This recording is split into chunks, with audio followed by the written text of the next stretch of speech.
Nous avons des problèmes, mais ce ne sont pas des problèmes extraordinaires. Ce sont des problèmes normaux.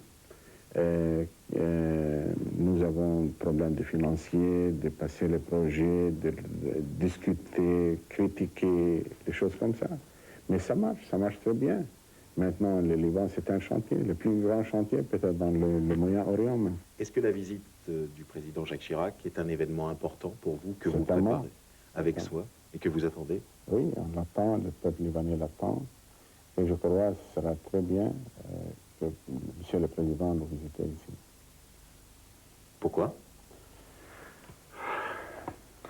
Premièrement, on sent que la France est un pays ami. Et le président, personnellement, il est ami au Liban. Et il savent beaucoup de Libanais. Il était en contact avec beaucoup de Libanais. Il peut assister le pays pour gagner son souveraineté et assurer le retrait des troupes israéliennes du sud du Liban.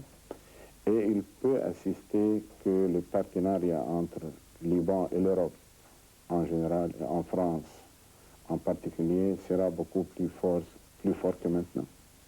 Vous pensez que la France peut être un appui dans la diplomatie libanaise, dans les négociations de paix et de... Oui, certainement. On demande toujours que la France et l'Europe jouent un rôle dans la négociation de la paix.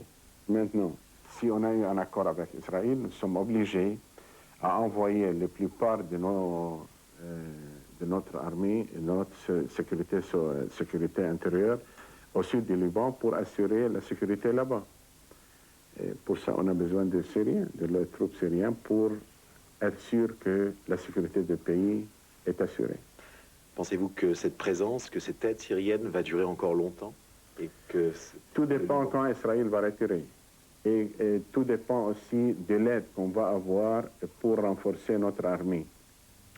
Monsieur le Président, est-ce que vous avez espoir que Jacques Chirac, au cours de sa visite, rappelle que les accords de Taïf signés en 89 n'ont pas été appliqués, à savoir qu'à l'époque, quand on les a signés, les Syriens s'engageaient finalement à quitter le pays dans les 2 ans qui suivaient. Et ça fait 5 ans qu'ils sont là de manière tout à fait indue. Je voudrais commenter, si vous permettez, en 2 mots un peu la déclaration de notre Premier ministre. Eh bien, je crois que notre Premier ministre a 3 problèmes qui sont très graves. Le premier problème, c'est qu'il a atterri au Liban dans un parachute saoudien, avec la mentalité saoudienne, avec la mentalité de l'homme d'affaires saoudien, où tout s'achète, tout a un prix. D'ailleurs, il dit le Liban est un grand chantier. Voilà, vous devriez l'inviter. On a l'impression qu'il y a une répartition des rôles, il fait des affaires et les Syriens font la politique. Il se construit un peu dans les infrastructures, mais il se déconstruit, il se délite totalement dans sa souveraineté et dans ses traditions. Donc ça, c'est le premier problème de Hariri, c'est d'être vraiment où tout s'achète, même, excusez-moi de l'expression, même il va acheter les hommes politiques, il achète l'administration, il a placé des hommes... Ça, ce sont il a essayé aussi à une époque d'ailleurs d'avoir oui, une place. Oui, enfin ça c'est notre paire de manches, on en reparlera si vous voulez un jour tout à fait spécialement. Son deuxième problème, c'est qu'il a été désigné à partir de Damas.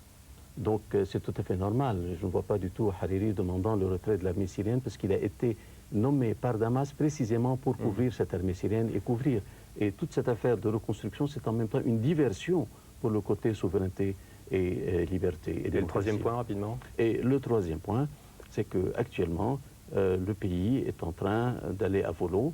Et sur le plan souveraineté, et même sur le plan de la reconstruction, c'est une reconstruction qui se fait d'une façon tout à fait inique, aux dépens de l'intérêt supérieur du pays. Et je crains fortement pour la monnaie libanaise qui va en souffrir parce que c'est une reconstruction très artificielle. Et en 2 mots, vraiment, vous espérez que Jacques Chirac dira quelque chose sur